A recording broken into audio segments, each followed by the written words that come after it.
শিশুসকলক বাছি উলিওৱা এটি প্ৰচেষ্টা। এই কাৰ্যৰ জৰিয়তে সঠিক বৃদ্ধি আৰু সময়মতে নিৰীক্ষণ কৰি সুস্থ শিশুসকলক চিনাক্ত কৰি সমাজৰ আগত এক আদৰ্শ হিচাপে দাঙি ধৰা আৰু লগতে পিতৃ মাতৃসকলক এই ক্ষেত্ৰত সজাগ কৰি তোলা। আনুষ্ঠানিকভাৱে কেইটিমান শিশু স্বাস্থ্যৱান শিশুৰ বঁটা তেখেতৰ কৰকমলেৰে আগবঢ়াবলৈ মই মাননীয় মন্ত্ৰী মহোদয়াক অনুৰোধ জনাইছোঁ। প্ৰথমেই আগুৱাই আহিব শিশু উন্নয়ন প্ৰকল্প ভোৰবন্ধাৰ ৰান্তিক দাস।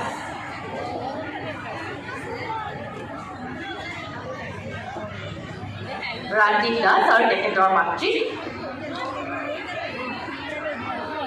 সামনে আৰেকবাৰ আমৰা সামনে আসলাম মনে হচ্ছে তেখেতৰ পিছতে লাহোৰে ঘাটৰ দেৱশ্ৰী দেৱী।